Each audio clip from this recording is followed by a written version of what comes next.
Welcome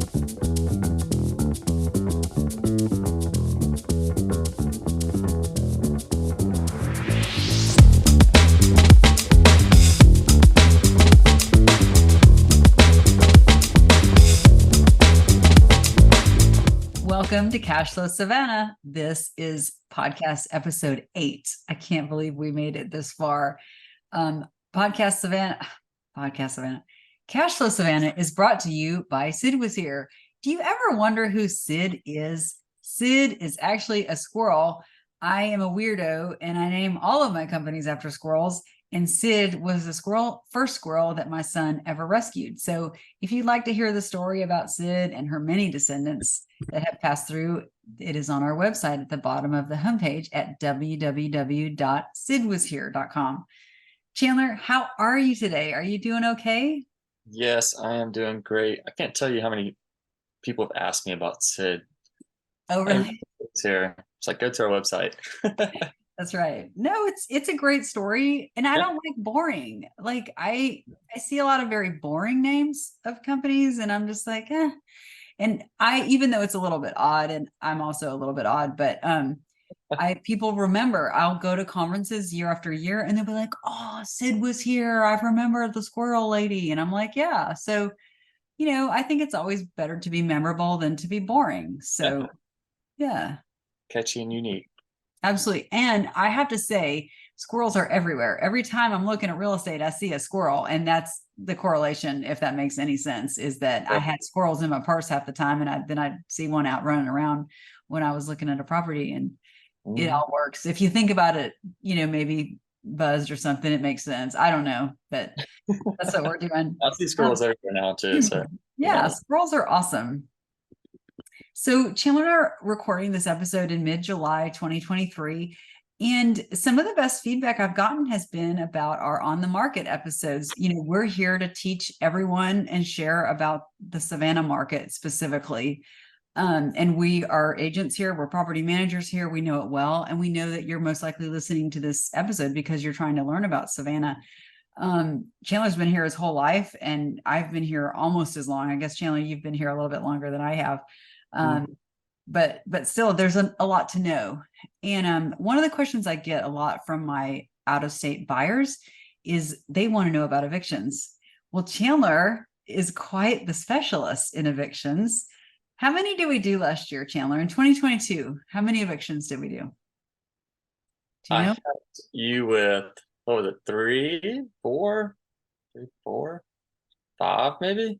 We did a total of 7. I know you didn't have to be involved in all of them, but yes, as property managers and real estate investors, to be honest with you, you're going to come up on an eviction at some point. It wasn't something that I had to deal with in my first couple of years, thank goodness, but it's going to come up. And so I thought it would not be a bad idea to go through evictions and talk to you guys about it.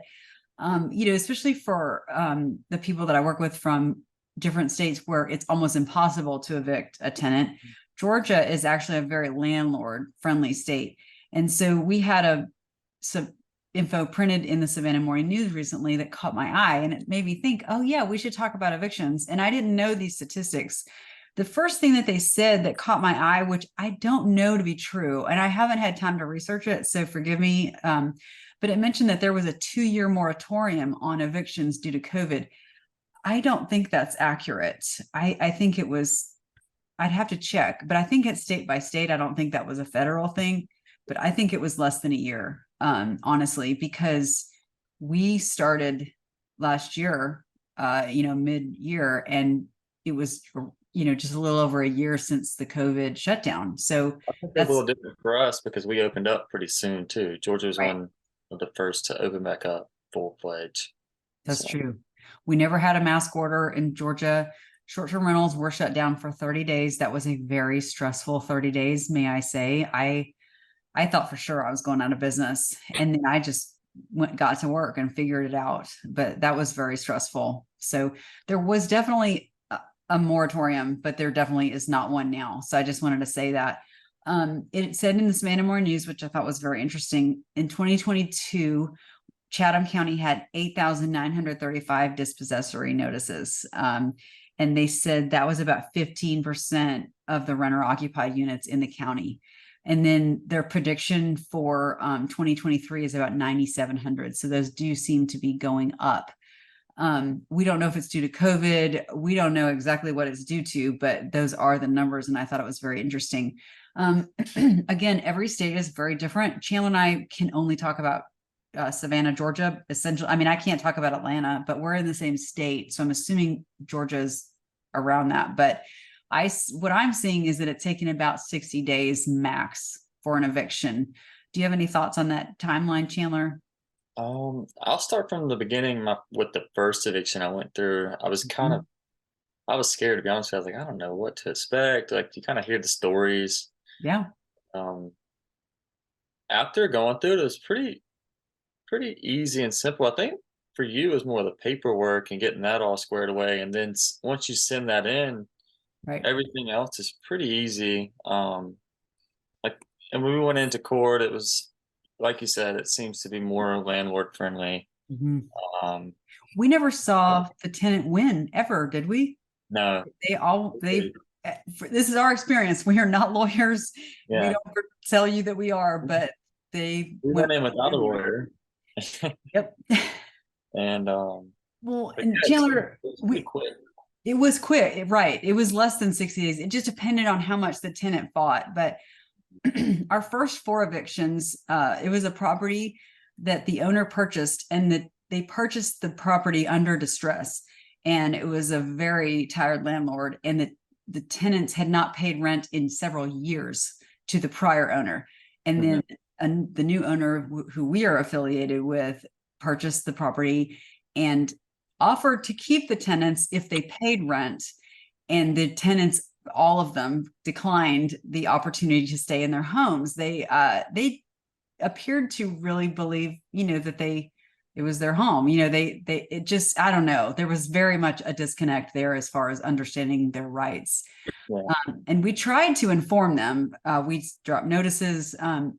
So it came time to file the paperwork. And just to go back up, in Georgia, if rent is due on the 1st, and then you can set your late fee anytime you want. Mine is typically on the 4th, but I know landlords that it's due on the 1st, it's late on the 2nd. So they're actually going to fine the tenant, which they can do as long as the tenant signs the lease. They can do a late fee anytime they want. So for the way I do it, for the long-term rentals that we manage, it's due on the 1st, it's late on the 4th, and then we start the eviction process on the 7th.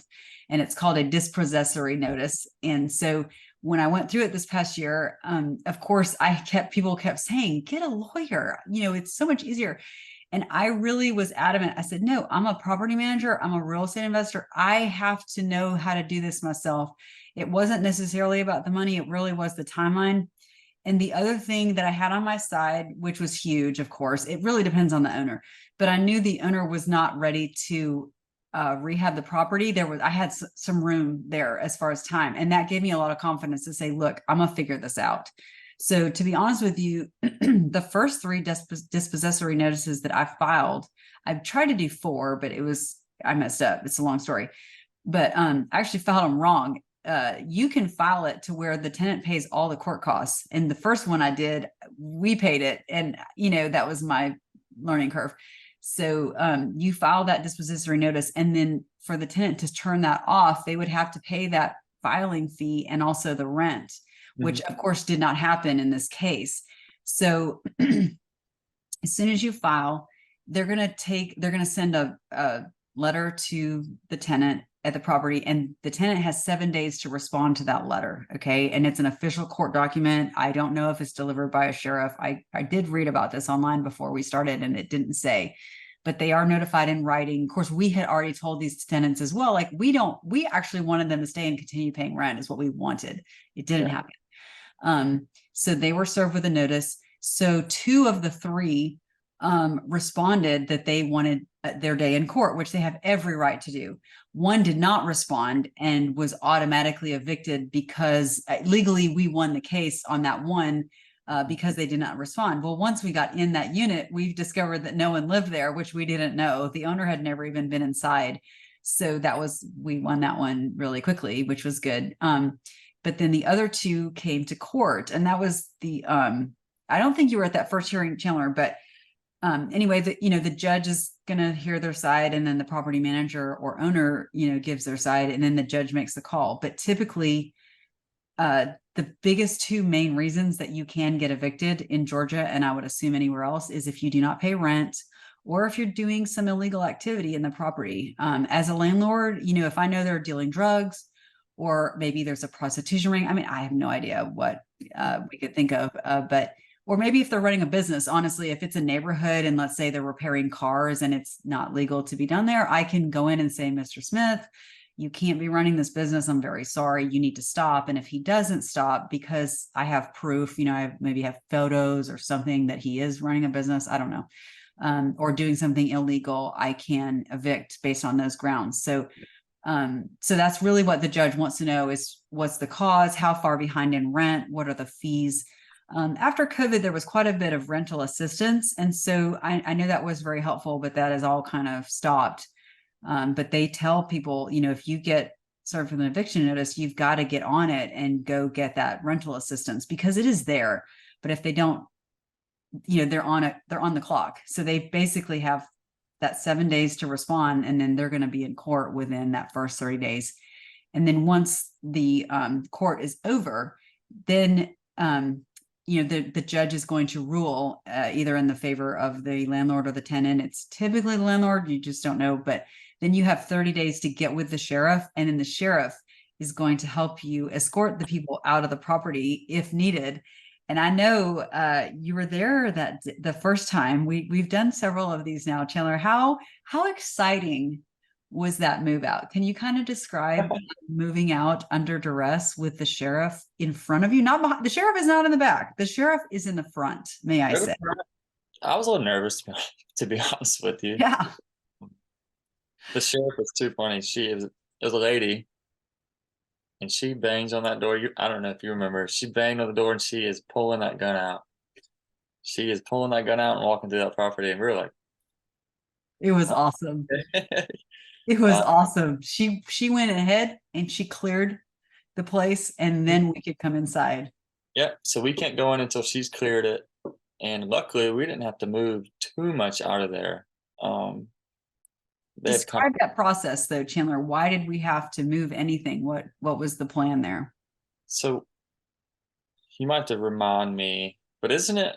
So it's basically big personal items that we had to remove, right? All the small stuff. Right. Clothing, the sheriff is going to go in, and anything that he or she determines to be something that the tenant might want back. And may I say, at least the evictions that we have done, I don't think there was much there. I mean, they knew we were coming. Okay. May I say, it's not like they were living there and they were asleep in the bed. They very well knew we were coming. We actually had called and texted them and said, hey, just so you know, we'll be there with the sheriff on Tuesday. Like, I did not want any more drama than I had already had. And so we tried. But yes, she clears the place with her gun out, which is awesome. I was like, I felt like we were on like a TV show, even though we completely were not. But it was cool. It was real cool. Like, wow, this is wow.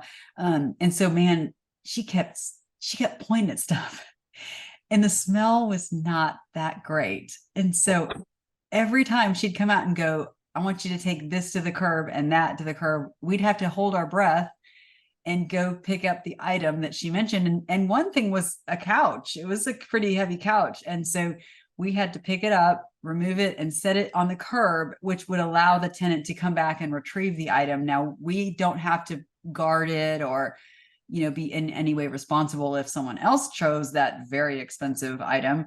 But that is the process. And it was very interesting. Some units, she found a few valuable things, and others she was kind of like, it wasn't really much. Thank goodness. I want to ask you, kind of just came up. So let's say like someone didn't pick up the items that we put on the curb. Isn't there something to where like it's 7 days and then we can actually throw it away? I think so. I think after that, as the landlord would probably get fined for junk out on the street. It's kind of a double-edged sword.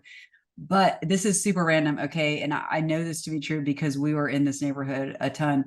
We set a ton of stuff on the curb and none of it would have come home with me.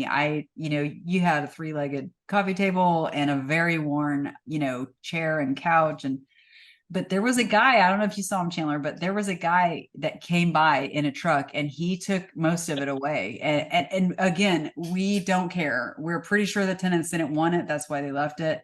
Yeah.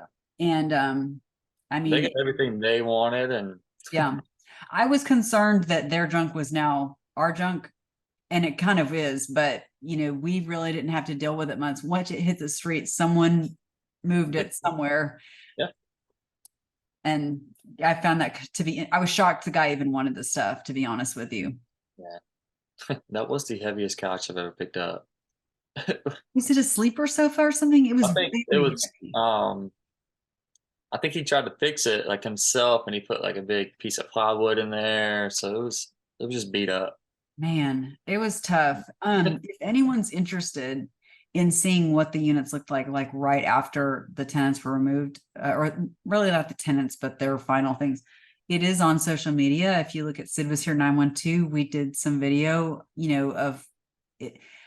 It was sad, the conditions, because the landlord was not getting paid, and then they also were not doing repairs. And of course, because it was a free place to live, the tenants continued to live there because what a blessing, free house. But it was tough. And I told them at court, I said, you guys, this is good. Like, you need another place to live. This is not a healthy place to live. And one of them did agree. He said, yeah, I need to move on anyway. So I felt bad, and there were good people, but the landlord is within the rights to ask for rent, and if he's not getting paid. So anyway, so those are 4 evictions. Those are the first 4 that Chandler and I handled, and they were quite dramatic. They were with the sheriff. We had a 5th in a property. The tenant had broken a window, and it was pretty bad. They were pretty kind of rough. That was in a house we call Swiss Cheese.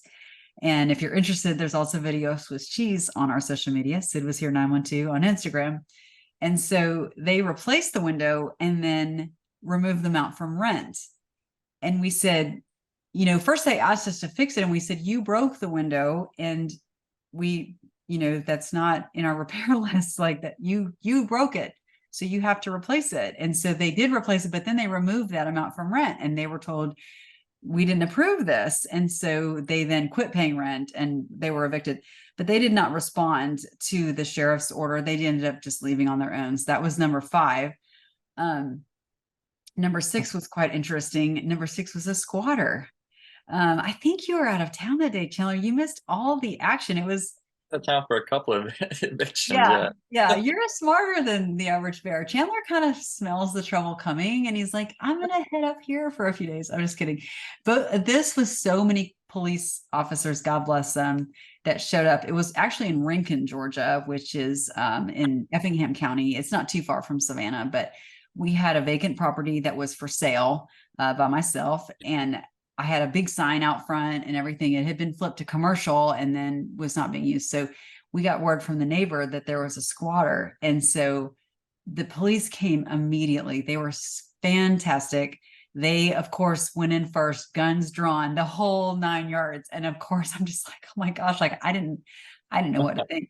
Luckily, the person that was squatting was not there, but he had made himself at home, and there was no water to the building, and this person had continued to use the toilets. So it was not, again, the smell. It's always a tough smell, unfortunately, when you're doing an eviction. But once they cleared the home, the police officers, they told me, they said, anything inside the home that maybe that doesn't belong to you, it now belongs to you. So that because the person had no legal rights, this is what I was told. Okay. Again, I'm not a lawyer, I'm not a sheriff, but they said because they were in the home illegally and these things were left behind, they are now yours. And so we had to take care of them. They broke a window to get in.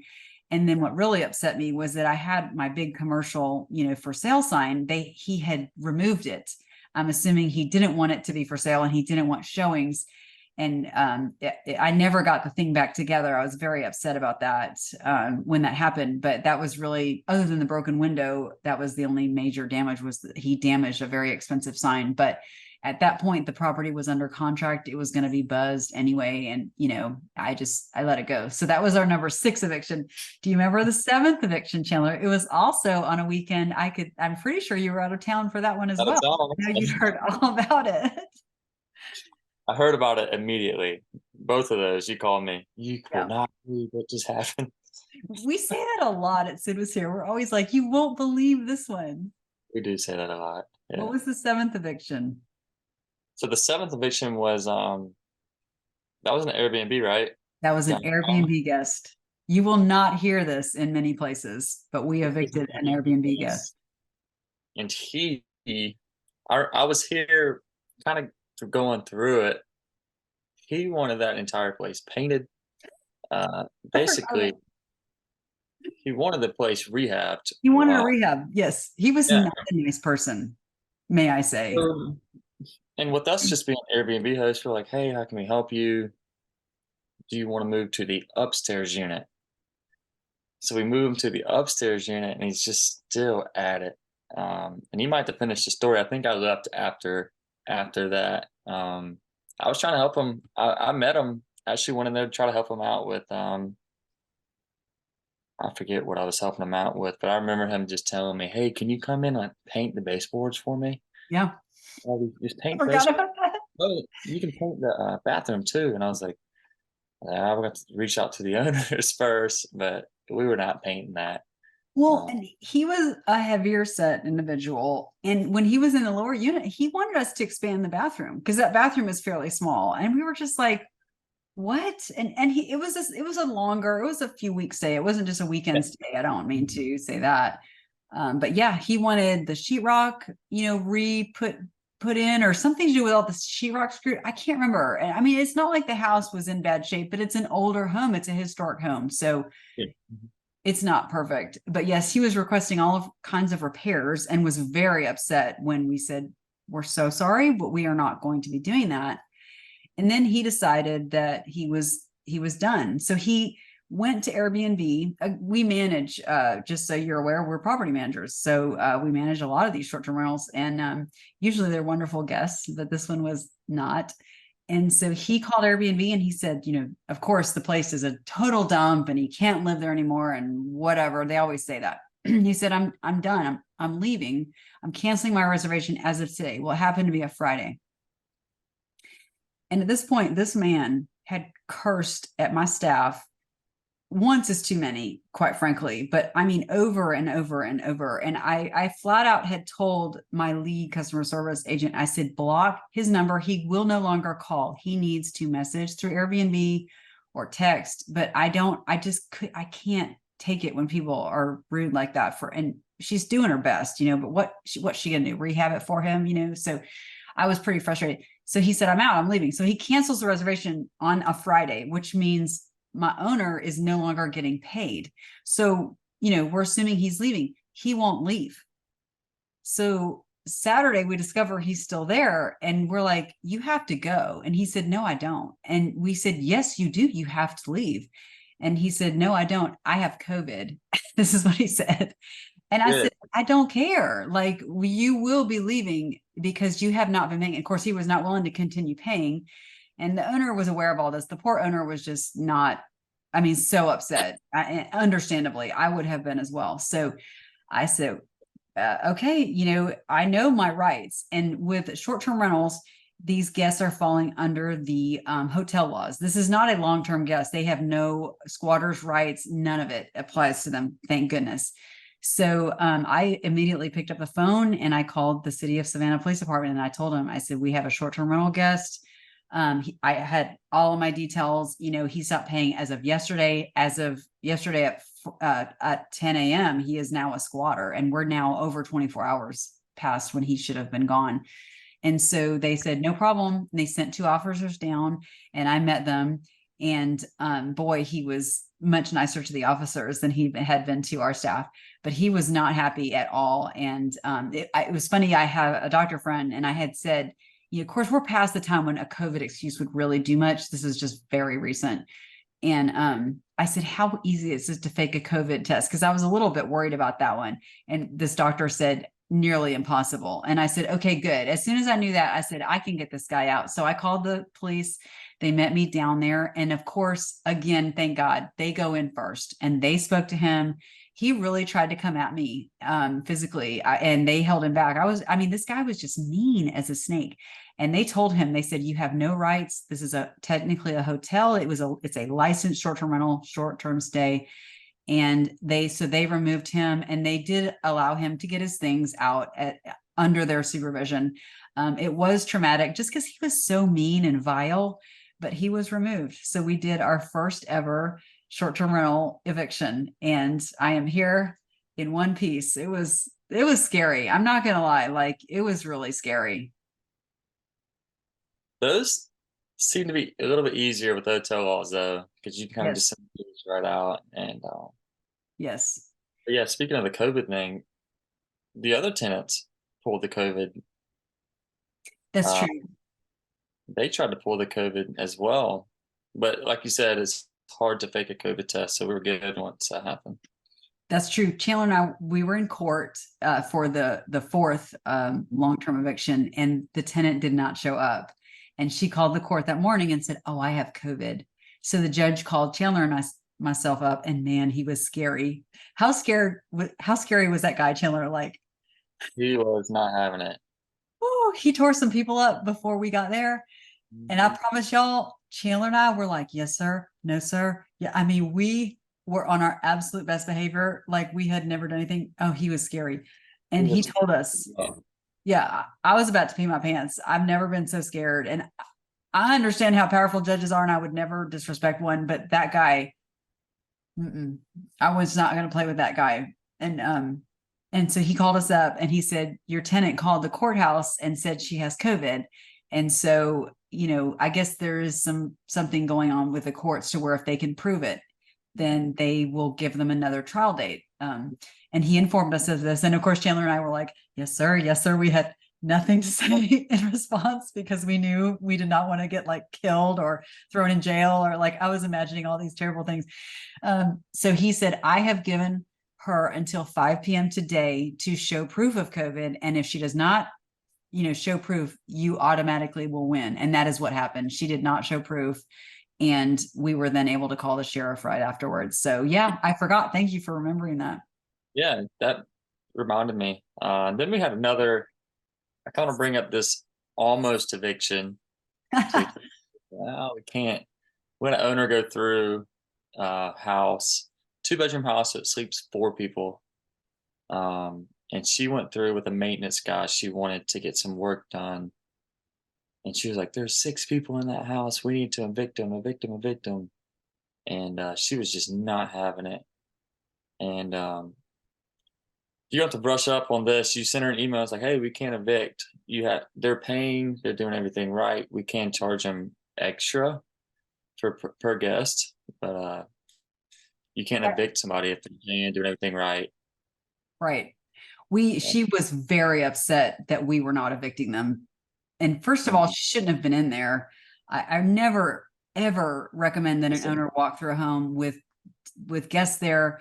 And even after they leave, it's always going to be dirty, especially if they stay for a few months, which this was a monthly rental. I always tell my owners, go in after the cleaning people. When you have personal ties to the home, it's tough to see it dirty and whatever. And she's right. They did apparently have more people there, and but she kept using the word evict, and then she became quite combative and started getting nasty about it, which is when I stepped in. I try not to, unless I have to. And I said, look, you're throwing this word eviction around like we're the bad guys here, but you need to understand these guests have rights. First off, they had been there for probably 2 to 3 months at that point. They're spending a ton of money in our home. And we do have laws on how many people can, not laws, but we have rules on how many people can stay in the home. But this is how it goes. We set up an amount of money, a dollar amount, as long as it's in your rules, that maximum of 4 guests can stay in this home. And any guest after 4 that comes in, we will charge X amount, and you can set that amount. Honestly, you can say $20,000 if you want to. Do you have any likelihood of getting that? No, but we always set it. It's usually between $25 and $100. This is to protect you from a party typically. But again, in order to collect any money, you have to have proof. Well, she had no proof. She had gone in with the handyman, which we did not know she was doing, may I say.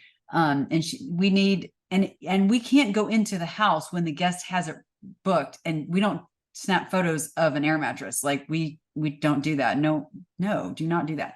But if you had photos of them all walking out of the house, maybe, or a ring camera or something, if you have photographic or video evidence of more than 4 guests in the home, we can go after that amount, and that's no problem. But that doesn't mean that they deserve to be evicted. It just means they've broken our rules. They need to pay a fine, but we have to have proof in order to even charge their card. And we had no proof. We just had her yelling at us.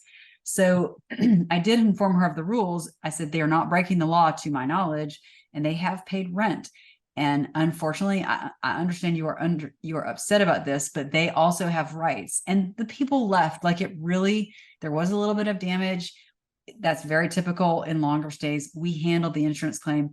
To me, at the end of the day, everything was fine. And I understand she was upset about a few extra people, but it's not like the extra people, were like putting elbows through the walls, or they were throwing keggers. It is just very frustrating, which I understand. But as an owner myself of several short-term rentals, you don't want to know what they're doing. It's all I care about is that when they're inside the home, they're not damaging it, and that they leave on time, and that they're paying. Like, that's it. What they're doing inside, I really don't want to know. And I would rather just live a happy life and not be like peeking through windows and knowing what people are doing, because you're never going to love it. People do what they're going to do.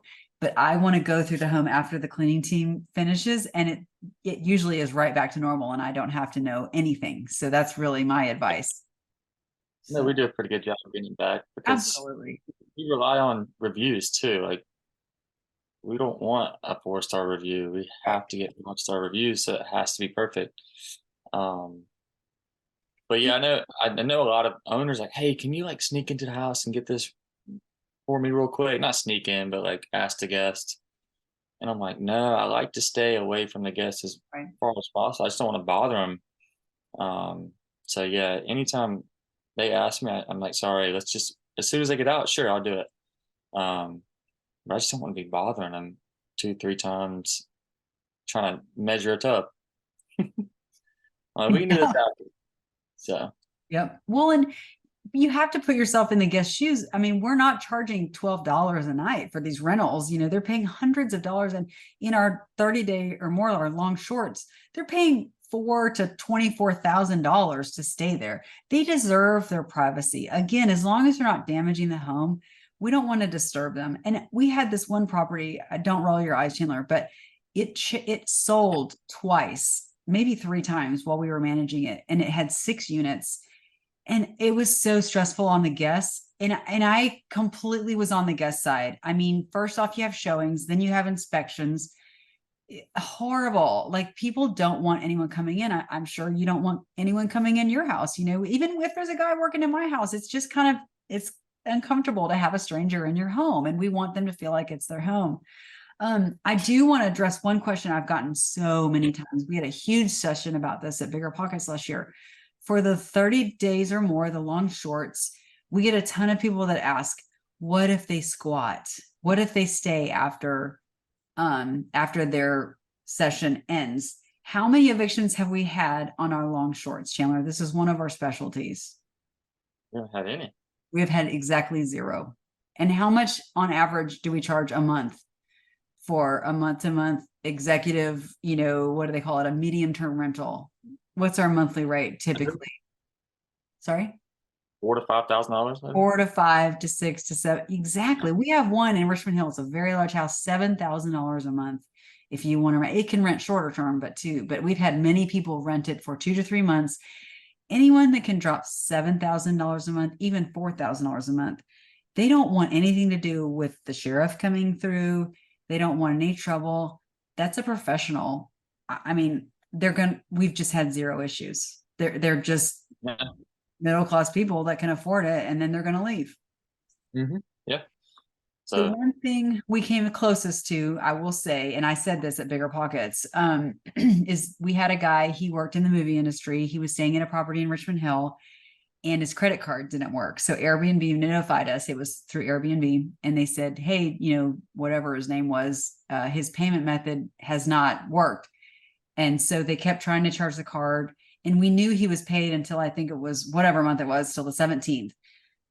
So we started reaching out to him. We're like, Mr. Whatever, you haven't paid. And he had excuses. He kept saying, oh, I had to order a new Amex and it'll be here on Sunday. And all these just, none of it really made sense. But we knew how long he was paid up until. It's not like they told us after he was 6 days behind. They told us weeks in advance that they had not charged his card. So we were planning for this. We were communicating. He's telling us he's back in California. He's not back here yet, yada, yada. And so we finally just told him, we said, Mr. Smith, or whatever his name was not Mr. Smith. We said, as at 10 a.m. on the 17th, you are officially leaving. That's when your reservation ends. And we need you out. We need your things out. And we will be there at 10 a.m. to make sure that you're out, to clean it. And we're going to bring in another guest. And, we were very strong with him.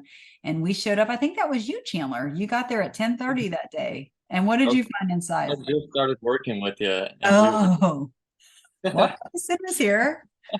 Was there anyone inside waiting on you when you got there at 10? So what happened there was his buddy had came and picked all his stuff up. Yeah, he wanted his stuff. I mean, he makes good money, right? He wanted his stuff back. He wasn't physically there. He did leave a few things behind though, right? Yeah, he did. It wasn't anything. He got the pair of boots, which he probably wanted those. I was like, dang, he left the boots. But yeah, they got everything that they needed. And yeah, he was out. I even talked to the guy that was getting his stuff. I was like, hey man, how are you? He was nice. He's like, I need just a couple more minutes. I was like, yeah, go ahead. So it wasn't Exactly. tough. We didn't want drama. We wish the gentleman all the best. We would have loved for him to stay, but we put the law down, and it was not an eviction, may I say. It wasn't. I was a little nervous, obviously, because that's our job, is to collect that payment. But at the end of the day, he didn't want any trouble, and he left. He got his stuff, or got someone else to get his stuff. So Yeah, yeah. At pretty easy. that point, though, we could have waited the 7 days and then filed, but that would have been a house sitting empty. We definitely did not want to go through the eviction process, but we would have. But yeah, as far as that, we don't deal with that very often, if at all. So Well, I know a lot of short-term rental property managers, and none of them have ever done an Airbnb eviction. So, I guess I get the prize on that one. So you just never know. It's never a dull moment working at Sid Was Here. I have to say, there's always a new story. It's fantastic. every day, Every single day. so. Every single day. Well, thank you for tuning in. Please like, comment, subscribe, and share. And thank you for watching. And we'll see you in the next one. Bye-bye. Thank you.